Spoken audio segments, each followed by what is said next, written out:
Coach, how big of a deal is it that, Coach Inge is on your staff, facing DeBoer? Or is that kind of stuff overblown from the media? Yeah, probably a little bit. He's not going to go out there and make no tackles, right? Or no interceptions. But, obviously he's familiar, with Coach. But at the end of the day, our guys got to go out there and execute. We've talked a little bit about it, but he doesn't have any more than, what we can see on tape, if that makes sense. So it's great having Inge. He's done a tremendous job for us this season. And, this game will be no different for him. Coach, what allowed Boo to play as productive as he was in the game last week, and how would you kind of describe his progression through the first half of his freshman season? Yeah, it's about what you would expect as a freshman. There's a learning curve for him. There have been some really good highs. There's obviously been some lows, but the highs have been coming and coming and coming. So he's right where we hoped he would be. He's getting better every week. He's a tremendous talent. He wants to be great. He's working at it. We're all obviously really proud of the production that he showed this weekend. Tim, it seemed like Ricky took a step forward this past week as well. What did you see from him? And then the quarterback or cornerback tandem in general seemed like Jamad had a really nice performance as well. Yeah, honestly, those guys have been playing well all season. Obviously we're playing a lot of great, talented teams, and, those guys are going to make some plays. But I think if you just look at the total, body of work, Ricky has been, exactly what we hoped he would be. We've talked to Nazim about Jamad and, what he brings to the table. And, I'm just really proud of those guys. They competed their tails off, and when you get in this league, that's what's expected for us to be able to play at a championship level. So we just, expect those guys to continue to grow in that area and continue to get better. Got to ask you how it hit you losing Keenan Peely and then everything involved with that and how the guys did in taking his place during that game. Yeah, you guys know, man, that's devastating, for us, for a program. It's very rare that you find, a great kid, but also a great player, and he was having such a great season for us. He's a smart kid, he's a leader. My wife went to bed talking about him. She was crushed, and she woke up talking about it. So, he meant the world to us.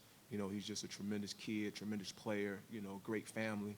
It hurts, to be quite honest, because he put so much work into it. You wanted to see him, finish this thing on his terms. So, but the good news is I know he's going to respond, and, this kid's going to be a leader in the community.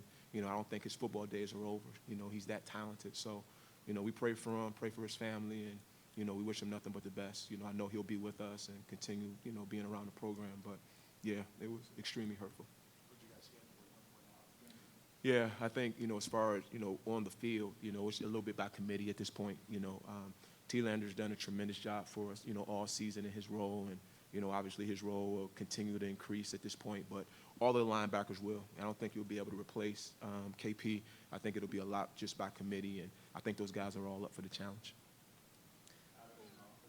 Tim, when you look at the teams that have had some success keeping Jalen Milroe contained from running, does it look like that's accomplished more in terms of plan or execution? In other words, is that accomplished during game week or game day?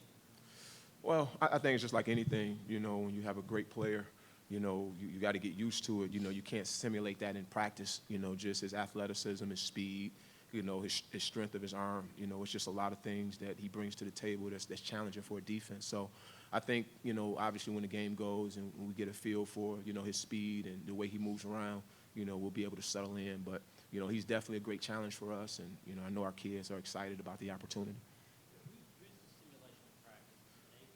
Well, yeah, it's a lot of them. But, Navy's obviously a really good athlete for us. And, he did a really good job for us today. But, we're trying to move different guys there to try to, again, show it to us. But, we don't have one of those guys on our team right now. They're not going to let us, get our guy on that side. So that's all we got.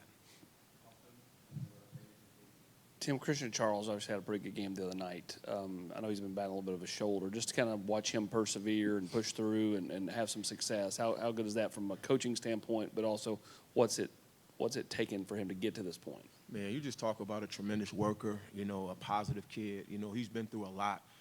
I'll be honest, I'm like a proud dad when I watch, this kid finally see some fruits of his labor. He's just a worker, and, he started some games around here. People forget that. He started against LSU a couple years ago at corner for us, and, he has battled a lot of injuries, but he's never dropped his head. He's continued to fight. Yeah, and he did. He had a tremendous game for us. We wouldn't be able to win and play as well as we did without him. So I'm just super proud of him, and, like he said, like he'll be the first one to tell you he thinks his best football is still ahead of him. Arion Carter, I feel like, continues to have his best game the next game. What have you seen most from him that's allowed him to have the success on the field? It's just the work, behind the scenes. He's a tireless worker, just from the mental perspective, just understanding how teams are going to try to attack us, not just in the run game, but even in the passing game. So, nothing's by accident. He's a poster child, but putting in the extra work, mentally, and you're starting to see it show up week in and week out. So, he's only a sophomore, true sophomore. We think the ceiling is extremely high for him, but we just love the direction he's headed right now. With Keenan out, do you know yet who will be taking over the in-helmet communication on the field? Yeah, we bounce it around anyway. We haven't really made a concrete decision on that, at this point. But, I'm pretty sure it'll be by committee, just based on who's in the game and, what backers are in the game, so to speak. So. I don't know that there is, because we've kind of, moved it around a ton. We've played different linebackers all season. So we've had to move it around a little bit. I think it's just, what packages are we in to make sure the right guy has it on is probably the biggest issue. But Coach Inge and our staff has done a tremendous job making sure that, only one guy has it on and it's the right guy. Coach, obviously you don't ever want to have an injury like Keenan had, but just given the spot that happened in the game, how much more of an idea do you have now of how those guys will handle, him not being on the field, especially in a game that close? Yeah, like I said, you can't replace him, his leadership and, his overall God-gifted ability. I think it's just, like I said earlier, it's just a committee. We try to put guys in the right spots to be successful. How we call the game, where we put them is always key. But, we got a good feel for our guys. Like I said, T. Landers played a ton of ball. AC's played a ton of ball. Jalen has played some ball for us. So we have some guys, and I'm very confident, that they'll be in and ready for the challenge. But, yeah, there is obviously a learning curve. You guys were terrific in the red zone defense on Saturday night. What made that so effective? And two, I think you've given up 2 fourth-down conversions and 10 tries. Why have you guys been good in that area as well? Yeah, I think as far as the red zone goes, the guys are just straining, whether you're in the big field, whether you're in the goal line. We talk about putting the ball down and, having a chance to play another snap, and that's just a mentality thing. As far as the fourth downs go, I think it's in that same ballpark.